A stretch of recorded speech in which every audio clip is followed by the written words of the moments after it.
Pemirsa, selama 4 tahun berjalan, Undang-Undang Cipta Kerja menuai pro dan kontra. Di kalangan buruh dan pekerja, undang-undang ini masih menuai kritik karena merugikan buruh dan menguntungkan pengusaha.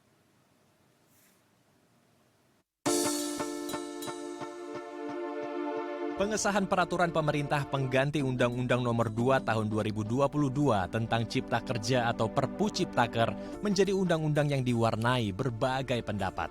Gagasan mengenai Omnibus Law Cipta Kerja pertama kali diungkap Presiden Jokowi dalam pidato pelantikannya sebagai Presiden Republik Indonesia periode kedua pada 20 Oktober 2019 lalu.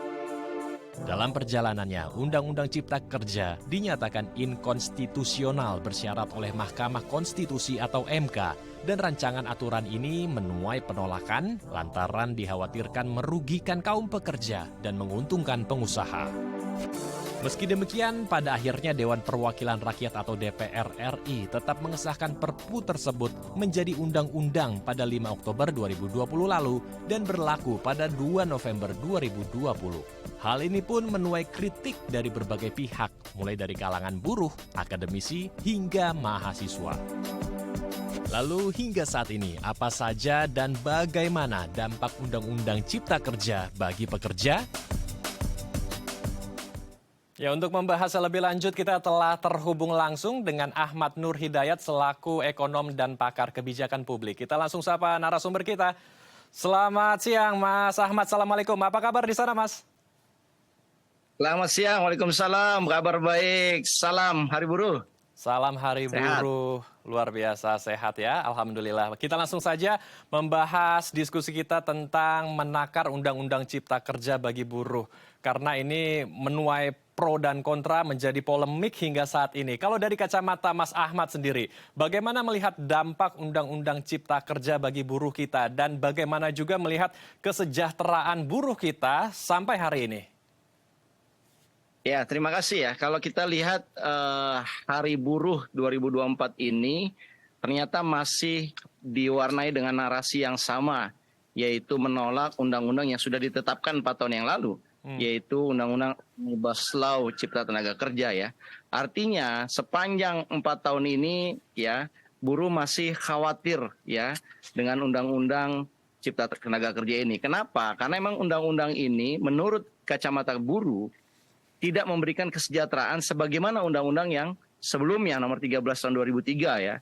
Sehingga isu yang disampaikan, dan saya kira isu ini selama undang-undang ini belum ada perubahan yang signifikan, setiap Hari Buruh kita akan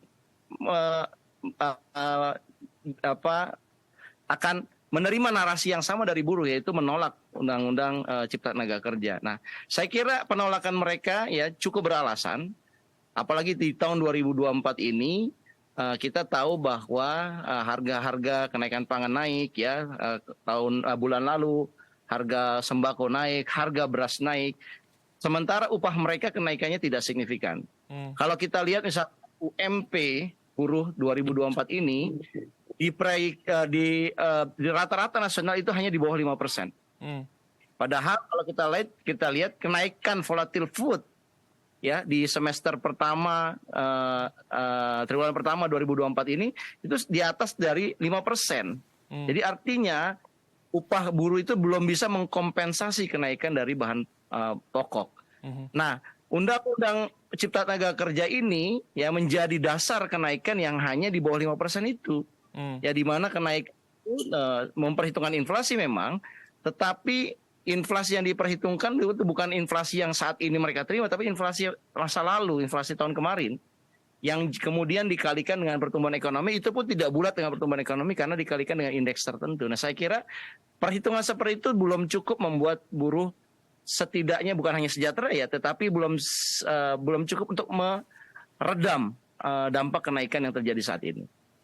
Baik, jadi ini narasi yang terus berulang-ulang karena ada beberapa poin yang menjadi suatu hal yang memberatkan para buruh kita. Tadi membahas tentang upah minimum ya atau UMP dari para buruh sendiri. Karena ini hal yang paling besar sekali dinarasikan oleh para buruh kita. Karena undang-undang ini memberatkan satu titik ya pengusaha begitu. Nah, kalau berbicara UMP sendiri, Ini pemerintah membuat satu standar indikator sebuah indeks, tapi indeksnya tidak tahu apa untuk membuat satu patokan upah minimum kepada buruh. Apakah sebaiknya juga harus dinilai seperti yang Mas Ahmad tadi sudah jelaskan, ditinjau dari inflasi yang terjadi atau sebuah wilayah tertentu? Maksud saya mengikutkan dengan UMP dari sebuah daerah atau UMK dari sebuah daerah si pekerja sedang bekerja tersebut.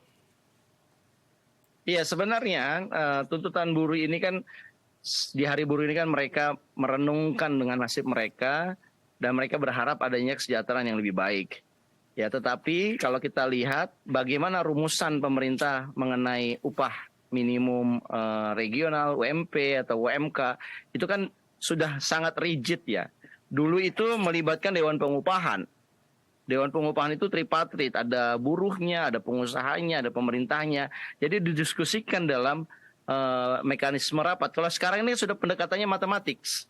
Berapa laju inflasinya, berapa pertumbuhan ekonominya, dan berapa indeksnya. Nah, ini yang dirasakan oleh kaum buruh, ini tidak up to date dan juga tidak relevan dengan kondisi sekarang. Karena kondisi sekarang ini kan kenaikannya kan unpredictable. Tiba-tiba ada kenaikan barang A dan itu sangat merugikan ya kelas pekerja ya yang penghasilannya itu hanya satu-satunya yaitu dari gaji mereka. Nah, kalau menurut saya Mas Hendro ya, memang rumusan yang sekarang ini memang kelihatannya baik buat pengusaha. Kenapa? Karena pengusaha itu bisa menghitung dan juga bisa memprediksi berapa biaya buruh yang dia akan siapkan untuk tahun berjalan. Karena hitungannya kan dari inflasi, pertumbuhan penduduk, pertumbuhan ekonomi dan juga indeksnya. Tetapi di kacamata buruh, hitungan ini adalah hitungan yang sangat minim. Ya, memang sudah ada mempertimbangkan inflasi, tetapi inflasinya kan inflasi general atau headline inflation. Bukan inflasi yang langsung menghit kebutuhan mereka. Kalau misalkan mereka volatile food-nya naik, dengan gaji yang hanya kenaikannya di bawah dari volatile food, kan mereka yang menderita. Ya, setidaknya mereka harus mengatur menu makanannya ya menjadi menurun dibandingkan dengan yang biasa mereka makan. Nah, perhitungan ini memang perlu apa ya? Di satu sisi ini ada rules, tetapi menurut saya belum ada diskresinya, harus ada kebijaksanaannya di situ. Nah, alangkah baiknya menurut saya, rumus ini jangan dijadikan absolut gitu ya. Ini perlu dipertimbangkan juga musyawarah ya dengan menggunakan tripartit, dengan menggunakan ada Dewan Pengupahan, kaum buruh di dalamnya, sehingga dia menjadi lebih up to date gitu loh. Saat ini memang sangat disayangkan ya, filosofi atau nafas dari Undang-Undang Cipta Tenaga Kerja ini kan adalah pengusaha diuntungkan tetapi buruh ditekan. Dengan kata lain, kita adopsi rezim upah buruh yang murah. Padahal di berbagai negara ya yang menerapkan upah buruh murah, ternyata investor juga tidak mau masuk. Kenapa? Upah buruh murah itu identik dengan low skill. Padahal investor itu yang sifatnya adalah mereka menanamkan investasi dan investasinya adalah high tech dan mereka membutuhkan tenaga kerja yang terampil. Nah, itulah kenapa kalau misalkan ada kejadian Apple, kenapa Apple berinvestasi di Indonesia lebih kecil dibandingkan di Vietnam? Karena kalau kita lihat indeks skillnya labor di Vietnam itu lebih tinggi dibandingkan di Indonesia. Sehingga kita menjadi pelajaran, nah, jangan-jangan strategi kita menerapkan upah buruh murah dengan harapan investor banyak yang datang, ternyata itu tidak cukup tepat, dan yang lebih parah adalah kaum buruh semakin terpinggirkan dan semakin tidak sejahtera. Nah, saya kira itu catatan koreksi ya Mas Hendro. Baik, ini jadi dampaknya cukup besar, bahkan bisa mengganggu iklim investasi ya di tanah air kita sendiri. Tapi sebelum mendalami ke sana, saya juga masih ingin kembali mendalami tentang upah minimum para buruh kita. Kalau dari pengusaha mungkin dari kacamata mereka menilai kalau ingin gaji besar maka harus bekerja lebih ekstra ya, ada produktivitas yang lebih yang harus diberikan kepada perusahaan. Jadi artinya begini Mas, apakah dari kacamata para pengusaha, produktivitas para buruh kita masih rendah sehingga upah mereka kembali lagi dinilai ya rendah untuk para pengusaha? Saya kira ini paradigma yang salah ya, yang masih diadopsi oleh pengusaha kita. Seolah-olah kalau dia ingin meningkatkan produktivitas, dia harus meng-hire lebih banyak buruh, Dia harus mempekerjakan lebih ada jam lembur buat buruh dan dia harus menambah raw material. Itu dalam teori ekonomi disebut dengan teori X ya dalam labor economics. Padahal sekarang ini teori X ini sudah ditinggalkan.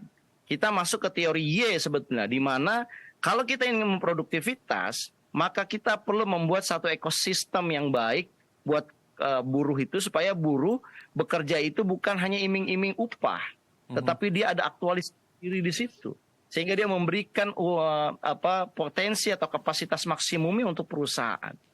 Nah, shifting dari teori X ke teori Y ini ternyata tidak diikuti dengan undang-undang kita. Jadi undang-undang kita itu masih berasumsi bahwa kalau kita ingin punya produktivitas yang tinggi, maka upah buruhnya harus diperendah.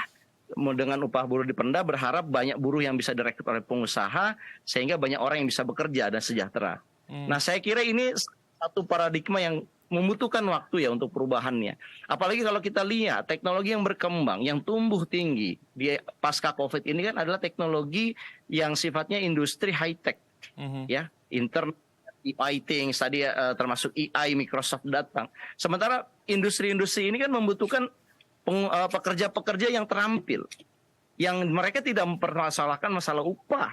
Yang penting ada tersedia nggak skillnya, mereka punya nggak ahli AI-nya, artificial intelligence, big datanya. Kalau tidak tersedia, mereka akan cari ke negara yang sudah tersedia.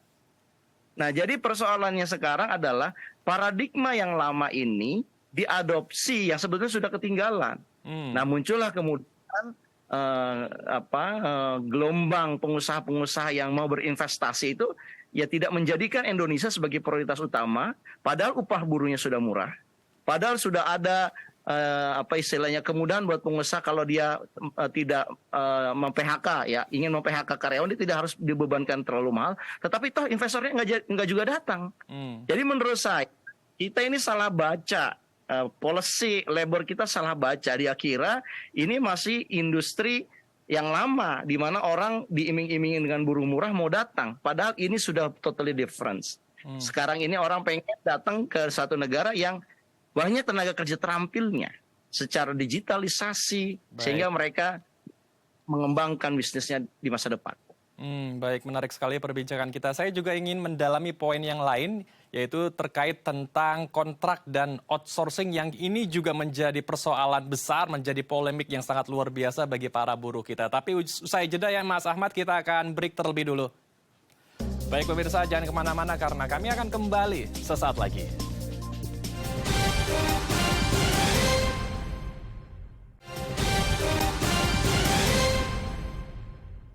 Terima kasih pemirsa, Anda masih bersama kami di Halo Indonesia. Kita akan lanjutkan diskusi hangat kita bersama dengan Mas Ahmad Nur Hidayat selaku ekonom dan pakar kebijakan publik. Mas Ahmad melanjutkan pertanyaan saya di segmen sebelumnya. Saya ingin mendalami lagi poin yang lain selain upah minimum pekerja atau buruh kita. Ada juga poin yang ditolak keras oleh warga kita, oleh buruh kita, yaitu tentang status mereka. Kontrak atau salah satu permasalahannya adalah outsource ya, karena ada salah satu poin yaitu PKWTT, perjanjian kerja waktu tidak tentu. Jadi ada semacam rules di mana para pekerja akan bekerja dengan sangat lama dengan waktu yang tidak menentu dan menyandang status kontrak, tidak diangkat-angkat menjadi karyawan tetap. Ini apakah sebaiknya pemerintah juga harus kembali mengevaluasi kembali kebijakan-kebijakan yang seperti ini? Mas Ahmad. Ya, saya kira outsourcing ya atau PKWTT atau alih daya yang terjadi dalam Undang-Undang Cipta Tenaga Kerja itu kan membuat si pekerja yang outsourcing itu akan bekerja outsourcing seumur hidupnya. Dan di dalam ketika dia menjadi karyawan kontrak seumur hidupnya, berarti perlindungan sosial terhadap dia dan keluarganya ini kan bisa dikatakan tidak full ya, sebagaimana karyawan tetap. Ya, dia bisa di PHK kapanpun. Dan menurut saya ini mengganggu ya suasana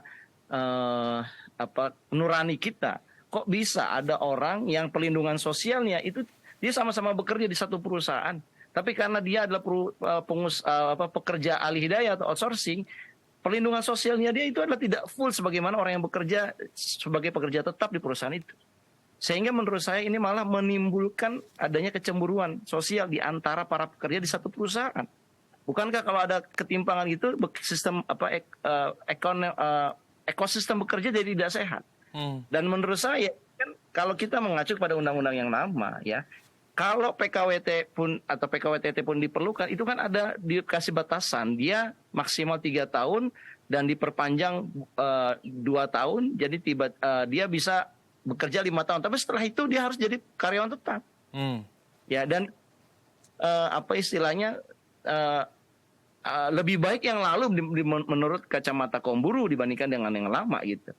Nah, masalahnya adalah kalau sekedar mereka terima gini, filosofi kenapa outsourcing itu dibuat seperti sekarang ya, boleh seumur hidup, karena ingin memudahkan pengusaha itu meng-hire lebih banyak tenaga kerja tanpa dilibatkan iming-iming biaya merekrutnya, nanti belum bagi pesangonnya kalau karyawan tetap kan lebih mahal gitu.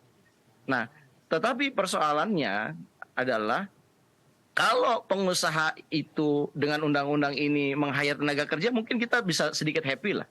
Tapi kenyataannya ini kan juga banyak pengusaha yang gurung tikar. Kenapa? Karena ekonominya tidak baik gitu.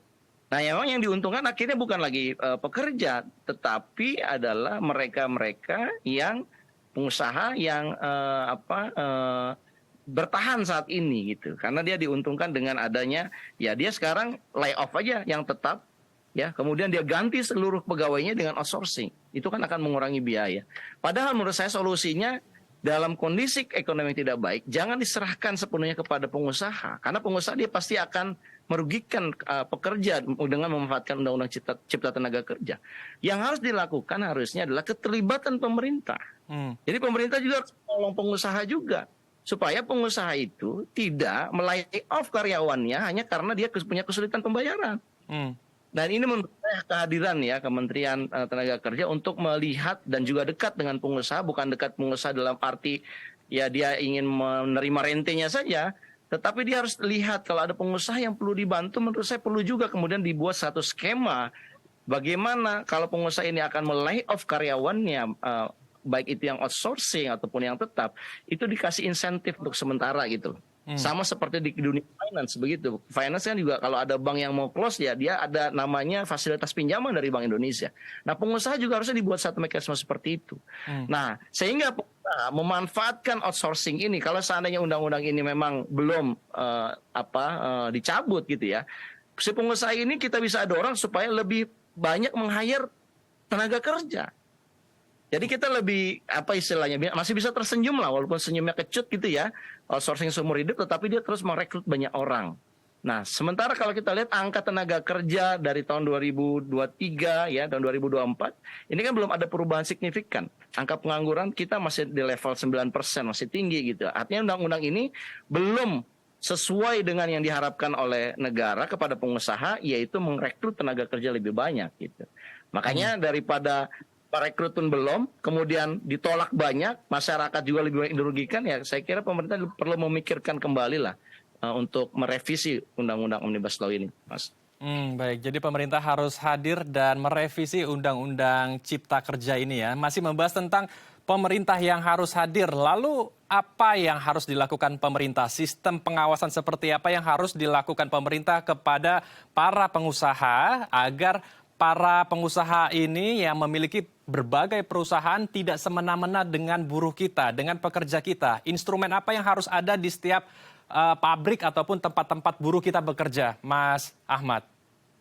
Yang pertama, saya kira pemerintah perlu memperbaiki layanan online-nya ya. Jadi pengaduan masyarakat, terutama pekerja, terkait mengenai pembagian upah yang tidak adil, PHK yang semena-mena, dan juga THR yang belum dibayarkan, itu kan pemerintah sudah menyiapkan layanan online. Tetapi layanan online-nya masih terbatas, belum masif gitu. Sehingga si pekerja yang dirugikan itu kan dia kalau dia di Jakarta sih masih bisa melapor ke kantor pusat kementerian kan di Jakarta. Tapi kalau dia di luar Jakarta kan kalau dinasnya jauh juga dari rumahnya dia akan kesulitan. Jadi ini belum merata. Menurut saya pengawasan yang efektif adalah dengan secara online dan ini perlu dimasifkan oleh pemerintah. Yang kedua, ini kan banyak gini pengusaha yang memanfaatkan undang-undang ini atas nama supaya mereka memperoleh tenaga kerja yang murah, tetapi dikasih loading pekerjaan yang memberatkan. Nah, kayak begini ini tugasnya Kementerian Tenaga Kerja juga untuk melindungi pekerja-pekerja kita ya seperti ini. Nah, selain mereka mengadukan online, juga menurut saya ya para pejabat Kemenaker itu juga perlu melakukan sidak, ya, terutama lihat suasana kerjanya, ya, apakah di satu ruangan itu para pekerja berdesak-desakan sehingga mereka merasa tidak nyaman. Nah, dengan sidak ini kan mereka juga bisa mengkoreksi atau memberikan peringatan kepada pengusaha yang melakukan seperti itu. Nah, yang jadi masalah adalah punishment kepada pengusaha yang terbukti ya merugikan kaum buruh ini kan sering ditutup-tutupi, Mas. Sehingga ini memberikan efek jerah kepada pengusaha yang lain. Nah, menurut saya ini perlu diangkat ya. Saya dengar beberapa ada catatannya Kemenaker itu sudah menutup beberapa pabrik yang dimiliki oleh pengusaha yang pengusahanya tidak peduli sama karyawannya. Tetapi kan ini dihindarkan dapat liputan luas. Menurut saya pemerintah perlu juga memanfaatkan media, sosial media termasuk untuk memberikan efek jerah kepada pengusaha-pengusaha yang sering melanggar gitu ya ketentuan yang ada. Sehingga kalau perlu ya pengusaha itu tidak hanya ditutup pabriknya tetapi diberikan efek gitu ya, mereka tidak boleh diizinkan lagi menjadi pengusaha di Indonesia gitu untuk memberikan efek jerah. Nah, saya kira ketiga hal tadi ya bisa dikombinasikan supaya bagi buruh pemerintah itu hadir memberikan perlindungan kepada mereka, tidak hanya dalam sisi pengupahan yang mereka harus jamin kesejahteraannya, tapi juga dari sisi-sisi yang lain, kenyamanan, psikologi, dan tekanan mental buat pekerja di Indonesia. Baik, jadi pemerintah harus hadir bagi buruh kita, memberikan tenaga pengawas ya ke tempat-tempat para buruh kita bekerja, kemudian memberikan sarana ruang aduan bagi para buruh kita ketika mengalami hal-hal yang tidak baik untuk mereka, yang semena-mena untuk mereka, dan bahkan merugikan bagi para buruh dan pekerja kita. Terima kasih Mas Ahmad telah berbagi dan bergabung bersama kami di Halo Indonesia. Salam sehat Mas Ahmad, Assalamualaikum. Waalaikumsalam warahmatullahi wabarakatuh. Terima kasih, salam sehat buat semua. Pemirsa, usai jeda kami akan mengajak Anda melihat kreativitas seni dari anak-anak disabilitas. Informasinya usai jeda di Halo Indonesia.